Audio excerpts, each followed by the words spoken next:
The sun was dipping low on the horizon, spilling orange and crimson light across the wide, open plains, and the wind carried with it the faint smell of dust and pine as the mountains, in the distance, cast long shadows across the valley, in that vast wilderness, where nature was as unforgiving as it was beautiful.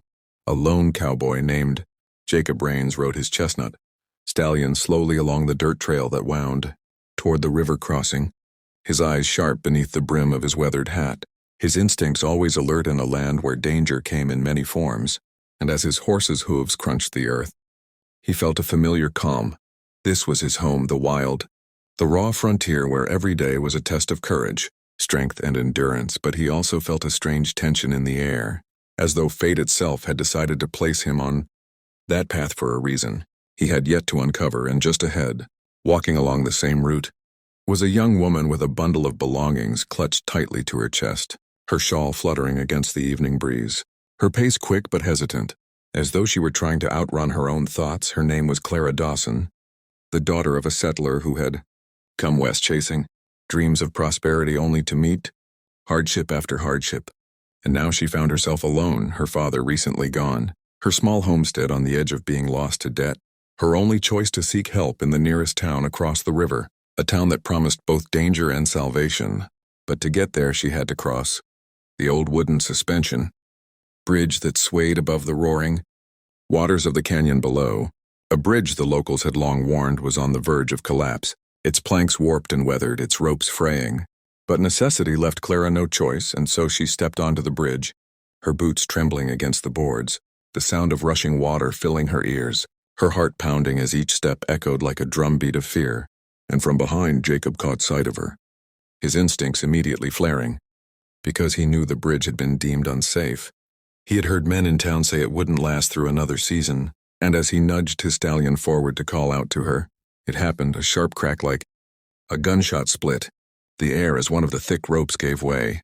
The bridge shuddered violently, and Clara let out a scream as the boards beneath her feet began to split apart, the canyon wind rushing up around her like the breath of doom.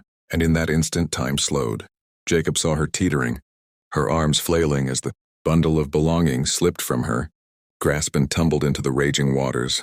And without thinking, without hesitation, he kicked his stallion hard and leapt from the saddle, his boots hitting the dirt as he sprinted toward the edge, the world around him blurring, his only focus the terrified figure clinging to a section of rope, her eyes wide with panic as the bridge sagged dangerously.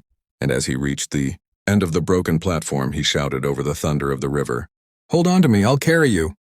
His voice firm, commanding, filled with the kind of assurance only a man who had faced death before could muster. And Clara, her strength fading, looked up through tears and fear and saw in him not just a stranger but a lifeline, a solid presence in a world that seemed to be crumbling beneath her. And in that instant she trusted him, trusted the steel in his eyes, the raw determination etched into his face.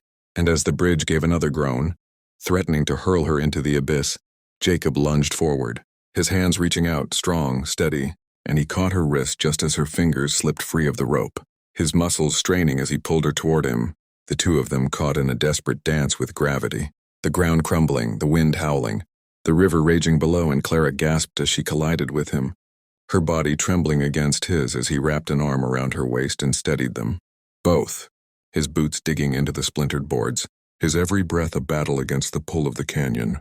But he held firm because giving up was never in his nature. And as the last ropes of the bridge snapped and half of it fell away into the torrent, Jacob carried her in his arms and leapt back to the solid earth, landing hard on the rocky ground, the impact jarring but steady, his arms still locked around her as though the world itself couldn't tear her away from him. And for a moment there was silence, just the two of them breathing heavily, their hearts pounding in rhythm, the smell of dust and sweat and pine thick in the air. And then Clara lifted her gaze to his, her lips parting as though to speak but no words coming out, only gratitude, shock, and a strange spark of something deeper, something she could not name. But Jacob, his chest heaving, only gave her a nod, a silent reassurance that she was safe now, though in his mind he knew this was only the beginning, that fate had just bound their paths together.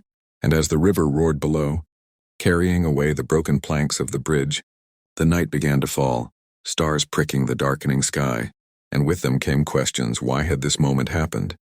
Why had he been there at that exact second? And what dangers still lay ahead, for in the West, nothing was ever as simple as a single rescue. And both Jacob and Clara would soon discover that the snapping of that bridge was more than an accident. It was the first tremor of a storm that would test not only their courage, but their hearts. And so, as the moon rose high and the world seemed to hold its breath, the cowboy and the girl stood side by side, bound by circumstance, by survival, and by a story that had only just begun, one that viewers listening now should not dare to miss, because what lies ahead in Chapter 2 is a tale of fire, danger, and unbreakable spirit. So make sure you subscribe to the channel right now. Stay.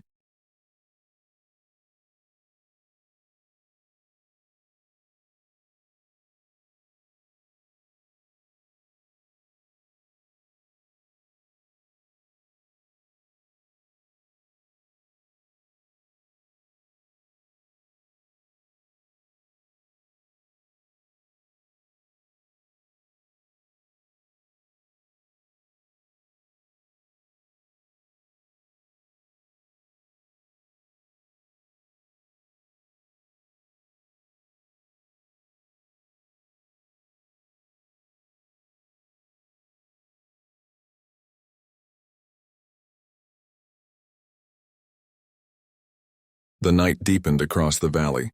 The stars scattered like silver dust over the endless sky, and the sound of the raging river below still echoed in Clara's ears as she sat beside the man who had just saved her life, her hands trembling as she clutched her shawl tighter, her eyes stealing glances at him, this rugged cowboy, whose name she barely knew but whose presence already felt like the only thing tethering her to safety.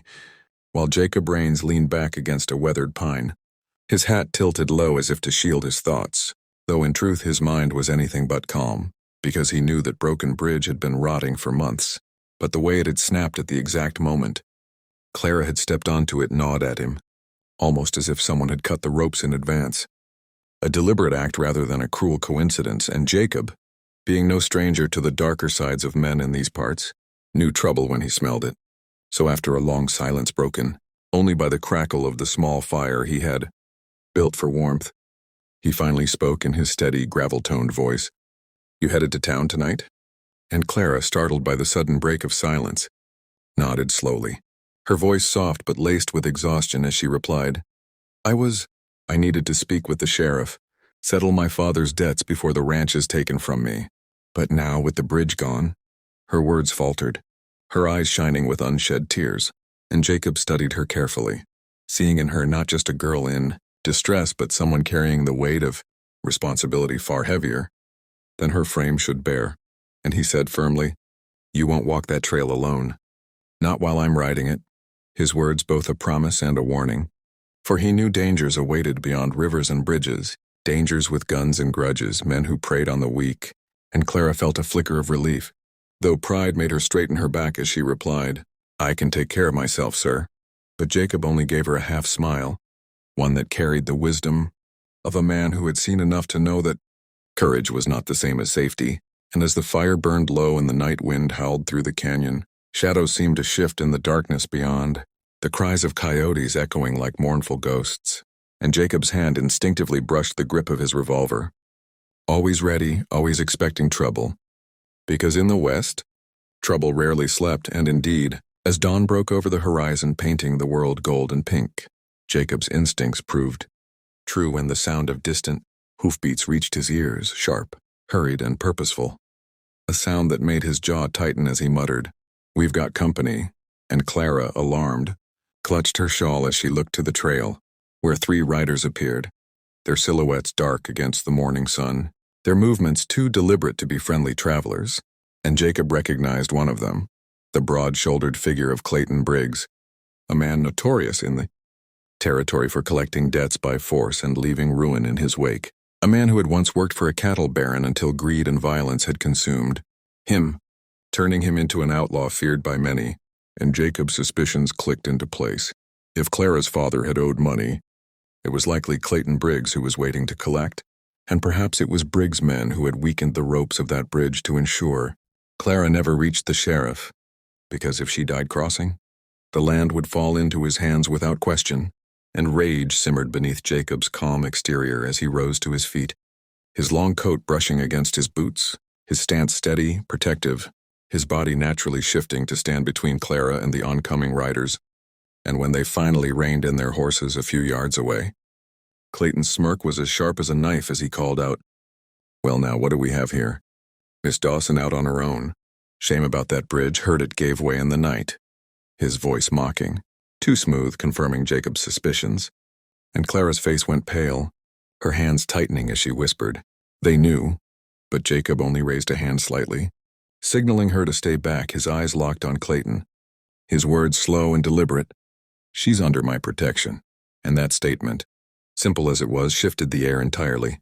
For in the West, a cowboy's word was as good as iron, and Clayton's smirk faltered for just a breath before turning into a sneer. "Protection from you?